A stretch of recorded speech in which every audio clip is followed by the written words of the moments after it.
Khajuraho छत्रसाला convention centre खाद्य एवं नागरिक आपूर्ति मंत्री गोविंद सिंह महाराज ने यह प्रेस कॉन्फ्रेंस का आयोजन किया है। इस मौके पर उन्होंने बताया कि मुख्यमंत्री डॉक्टर मोहन यादव की ओर से विभागीय समीक्षा बैठक ली जाएगी। मंत्री गोविंद सिंह ने कहा है कि बुंदेलखंड पर मुख्यमंत्री की विशेष कृपा रही है। पहले निवेशक मीट केवल प्रदेश स्तर पर होती थी, लेकिन अब इसकी शुरुआत संभाग स्तर पर भी हो रही है। गोविंद सिंह ने आगे बताया है कि आने वाले समय में सागर, निवाड़ी और छतरपुर में बड़े औद्योगिक प्लांट लगने की संभावनाएं है। उन्होंने कहा है कि माइनिंग, पन्ना के हीरे और खजुराहो के पर्यटन विकास पर भी मुख्यमंत्री की विशेष नजर है। मंत्री ने यह भी कहा है कि बुंदेलखंड के विकास को लेकर मुख्यमंत्री सुस्पष्ट विजन रखते हैं और इसी कारण यह महत्वपूर्ण बैठक खजुराहो में आयोजित की गई है। पीडीएस का गेहूं निकलता है, दुकान तक पहुंचता है, उसका एसएमएस हम भेज देते हैं और दुकान पर जैसे ही पहुंचता है उसके बाद आम जनता जो राशन खरीदती है उसके लिए भी हम एसएमएस कर देते हैं कि आपका राशन आपकी दुकान पर पहुंच गया है। इसके बहुत अच्छे परिणाम आ रहे हैं और बीच की कालाबाजारी करीब करीब बंद हो चुकी है और बची हो तो हो जाएगी। हमने पीडीएस के वितरण में पहली बार पूरे मध्य प्रदेश में चालू किया है कि 26 जनवरी को और 2 अक्टूबर को जिन जिनको राशन मिलता है उनकी पूरी सूची का वाचन ग्राम सभाओं में कराया जाएगा। ऐसा कभी नहीं होता था, पहली बार शुरू किया। इससे सारे लोग सुनते हैं कि भाई किनको राशन मिल रहा है, किनको नहीं मिल रहा है। ये व्यवस्था भी हमने शुरू कर दी है, इसकी शुरुआत हो चुकी है। नागरिक आपूर्ति में भी हमने जितने भुगतान थे सारे भुगतानों को ऑनलाइन कर दिया है।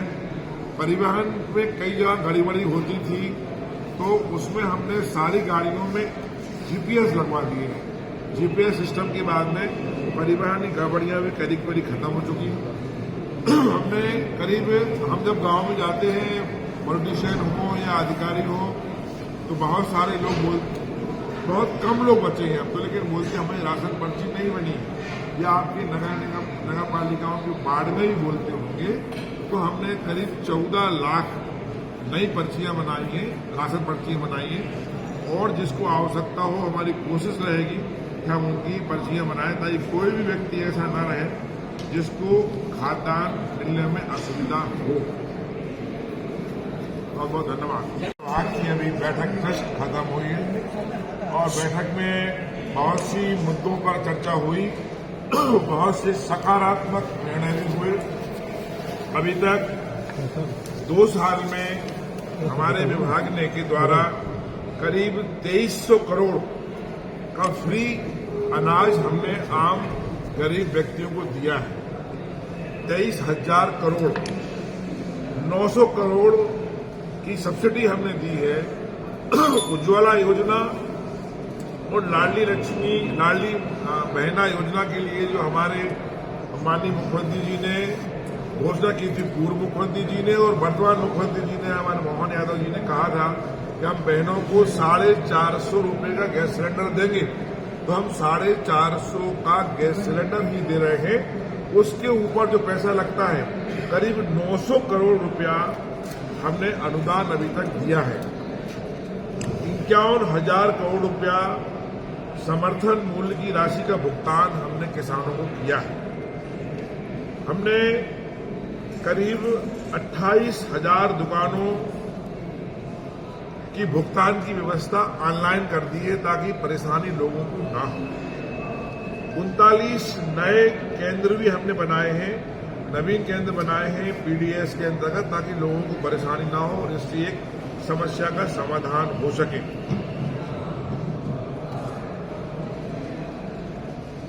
पूरे प्रदेश में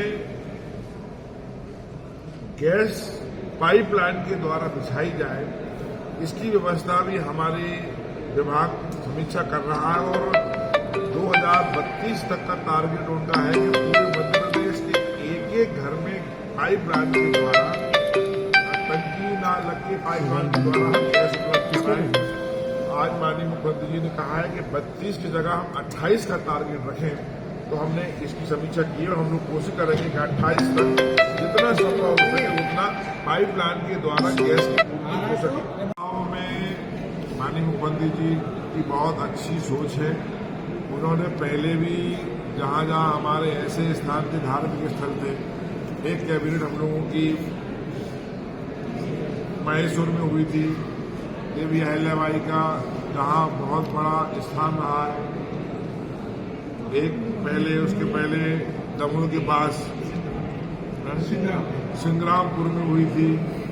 अभी एक कैबिनेट बुंदेलखंड की, जहाँ से मैं आता हूँ, बुंदेलखंड एक खजुराहो में हो रही है। तो जहाँ भी मुख्यमंत्री इस प्रकार की कैबिनेट का आयोजन करते हैं, उनका सोच रहता है कि वहाँ की गतिविधियों को कुछ बढ़ावा मिले, और यहाँ भी निश्चित रूप से कुछ उनका सोच होगा कि जो हमारे खजुराहो के लिए कुछ न कुछ मिलेगा।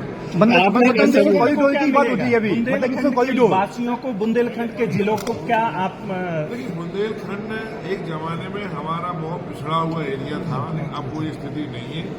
बुंदेलखंड में पर्याप्त पानी की व्यवस्था हो रही है, हो चुकी है। कैन बेतवा के बाद तो हमारा बुंदेलखंड पंजाब बन जाएगा। अभी भी बहुत ज्यादा पलायन हो रहा है। दूसरा, बुंदेलखंड में सागर आता है, सागर में बीना रिफाइनरी है। बीना रिफाइनरी के लिए माननीय प्रधानमंत्री जी आए थे, उन्होंने 54,000 करोड़ बहुत बड़ा पैसा होता है जो दिया है। उससे कई छोटी इंडस्ट्री आएंगी, उससे करीब 2 लाख लोगों का रोजगार हमारे बुंदेलखंड को मिलेगा। करेंगे पटना में भी बहुत कुछ होने वाला है। तो माइनिंग, खनिज संपदा जो हमारे यहाँ है, उसके लिए बहुत से इन्वेस्टर आने वाले हैं, और आगे चल के हमारा बुंदेलखंड ये विकासशील और विकसित एरिया होगा। एक आपके कितने लोगों ने करवाई? जो गरीब लोगों को गैस सिलेंडर दिया गया था, सर, गरीब लोगों को जो गैस सिलेंडर दिया गया था, ऐसे कितने लोग हैं जिन्होंने नहीं करवाई रिफाइनरी, और कितने लोगों ने करवाई थी? एक आंकड़ा होगा सर आप? ठीक है भाई, रिफलिंग गरीब लोगों को आप सब्सिडी के आधार पर जी, सब्सिडी हमने उज्ज्वला योजना के अंतर्गत भारत सरकार से सब्सिडी मिलती है, कुछ हमारा प्रदेश भी देता है। और हमारे जो है ना, लाडली बहना में हम सब्सिडी दे देते हैं।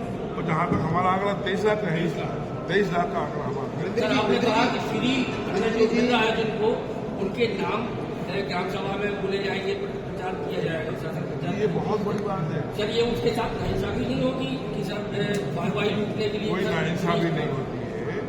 इसमें क्या होता है, राशन बेचने वाले जो लोग पता होते हैं, कई जगह शिकायत आती है गरीबों को राशन नहीं देते, क्योंकि पुल पट्टी खुल जाएगी। भाई आप दे रहे हो तो जनता के सामने है, जिसको मिल रहा है वो क्लियर है। एक अच्छी बात है ना, हम पारदर्शिता कर रहे हैं। हमारे विभाग में हम बहुत सारी चीजें पारदर्शिता कर रहे हैं कि जनता के सामने रहे, गरीब आदमियों के लिए उसका हित, उसके हित को कोई उठा लगा न करे, उसका वो वंचित न रहे। छतरपुर से भरत यादव की रिपोर्ट।